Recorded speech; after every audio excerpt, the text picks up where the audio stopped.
It's very interesting just doing field recording when you're outside. You're trying to listen to things. You're listening through the ears of the microphone. It's very different to listening to things with your normal ears. There's almost a dissociative quality where the machine is listening for you. But then you start hearing things, the machine's picking up these things and you can hear them. You wouldn't have normally listened for them before, you know. The machine can hear things you can't hear. It's also limited in a lot of ways, and you know, it can't interpret things. It's giving you a limited picture, but that picture is still interesting.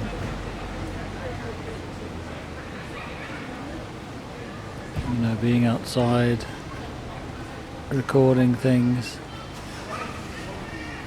It's nice to give people a snapshot of something.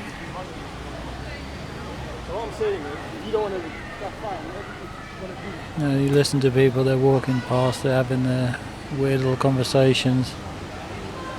But maybe they're only weird because they're irrelevant to you. Nowadays we're all in our own little world. And the world of field recording obviously is its own very insular world. You never really see somebody doing it, but there are people doing it all the time. They've got to be very subtle. And I mean, you're not looking for people really who are field recording, you know.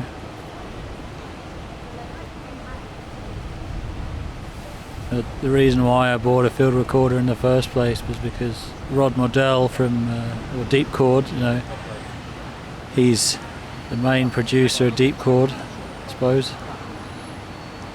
He talks a lot about field recording, about how field recording is a very integral part of his workflow and his music. And I never heard anything like his music before. You know, when I first heard his music, I had no idea how this music was made. This music sounded like it came from space to me, you know. But it was incredibly compelling. It was incredibly beautiful, incredibly compelling. And you know, a few years later, you know, I listened to some interview with him or read some interview with him, and he said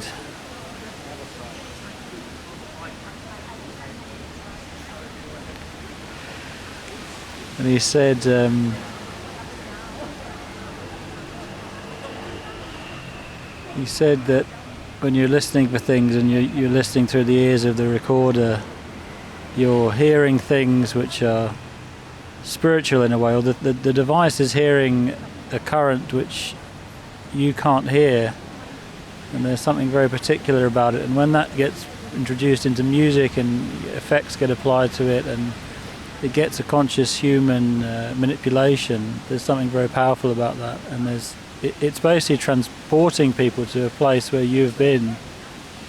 And that's why so many of Rod's tunes, you know, they've got names like Lisbon or Cafe or whatever, you know. It's like he's been somewhere and he wants to give you a snapshot of that. That's the closest thing I suppose you can come to teleportation or to some kind of travelling without moving, you know, this very psychedelic concept of journeying somewhere without actually moving. You're journeying in astral space, or a lot of his music is about that, you know.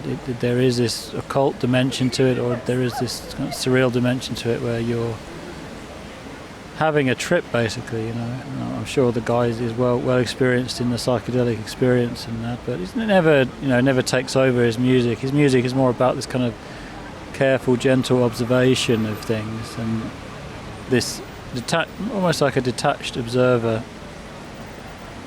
You know, he's listening very, very closely, and he's listening more closely than a human could ever listen. But then at the same time, he takes it back to his studio, and then he gives it life, and he gives it more of a sort of ethereal or spiritual dimension, because he's applying his own humanity to that, you know, maybe that quite objective or that quite sterile recording. But then it's interesting, he mentions that the bit rate or the quality of the file is quite important when recording something in the field, because he says that you can capture nuances which are, if you're using a high bit rate, you're using the highest quality you can, there's a quality which is captured which is not found in a lower, more compressed file. But, these things, obviously, when you're listening to his music, you're just kind of going along with it. It's all a seamless and very beautiful flowing thing.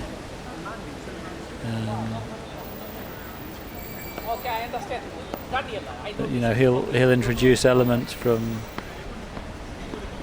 There'll be quite lively, exciting elements, and then there'll be just sort of purely industrial kind of elements, and people talking and traffic, and also hum. Even like a hum or a.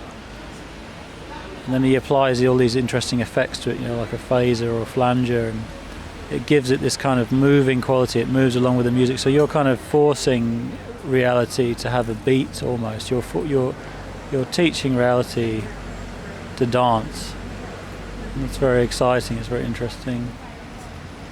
And the dub format, I suppose, it's very interesting worlds colliding there, where you have the dub techno or the dub format with these echoes and these very spacious environments that was invented by Jamaicans, that was invented by Lee Scratch Perry and all these fucking guys who are stoned out of their mind and playing with the echo on a Roland Space Echo or a desk. And then you've got that combined with this very meticulous sort of listening, field recording kind of thing. And that gives a chance to give space to things. The dub or the spacey element is, I think it goes incredibly well. It's a very interesting fusion, and I think it happened quite naturally. I mean, in the beginning, I don't want to go into some whole thing about dub techno, but Basic Channel, obviously they had elements of, it wasn't really very sample heavy. I imagine early Basic Channel stuff that Moritz von Oswald and Mark Ernestus made,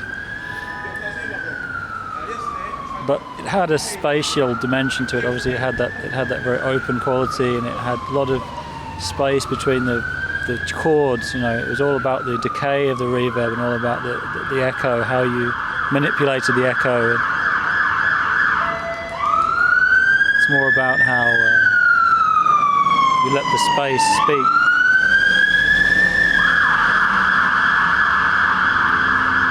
But there's a lot that can be said about that. It's time to go and read some books now. I'll see you later.